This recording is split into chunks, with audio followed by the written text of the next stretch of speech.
শীতের সন্ধ্যায় গানে গানে এভাবেই নড়াইলের দর্শক শ্রোতাদের মাতান দেশের অন্যতম জনপ্রিয় ব্যান্ড দল লালনের ভোকাল সুমি। এর আগে মঞ্চে গান পরিবেশন করেন আরেক জনপ্রিয় কণ্ঠশিল্পী পথিক নবী।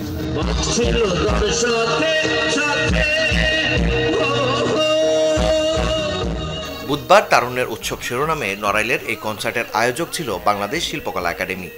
সন্ধ্যা নামার আগেই প্রিয় শিল্পীদের গান শুনতে কানায় কানায় পূর্ণ হয়ে যায় পুরো স্টেডিয়াম। আমরা এখানে ব্যান্ড শিল্পীর গান শুনতে আসছি, আমাদের খুব ভালো লাগতেছে দেখতে। গান শুনতে আসছি, ব্যান্ডের গান অনেক ভালো লাগছে আমাদের এখানে এসে। গান শুনতে আসছি, অনেকগুলো গান শুনছি, খুব ভালো লাগছে, খুব ভালো লাগতেছে। আমরা সারা রাত অনুষ্ঠান চাই। বিকেলে স্টেডিয়ামের মঞ্চে গান পরিবেশন করে স্থানীয় কয়েকটি ব্যান্ড দল। এমন একটি মঞ্চে দেশ বরেণ্য শিল্পীদের সাথে গাইতে পেরে এদিন উচ্ছ্বসিত ছিলেন স্থানীয় শিল্পীরা। এত বড় আয়োজনে নড়াইলের স্থানীয় 4টি ব্যান্ড তারা পারফর্ম করেছে। নড়াইলের অসংখ্য শিল্পী, মিউজিশিয়ান তারা সবাই এখানে পারফর্ম করেছে। এটা আমার জন্য অনেক বড় গর্ব। আমার পারফরমেন্সের আগে আমি একটু নার্ভাস ছিলাম, পারফরমেন্স সবার কাছে ভালো লাগছে, আমার জন্য খুবই ভালো লাগতেছে। আমি এখানে গান করতে পেরে খুব আনন্দিত। প্রথম একটু নার্ভাস ছিলাম, তবে এখন খুব ভালো লাগছে।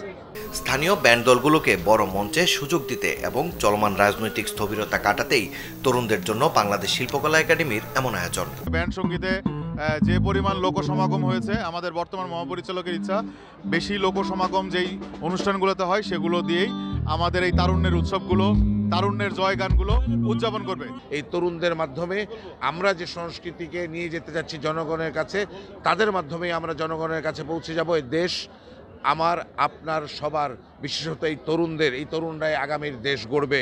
বিকেল থেকে শুরু হয়ে গভীর রাত অবধি চলে তারুণ্যের উৎসব শিরোনামের এই কনসার্ট। Desk report, channel 24।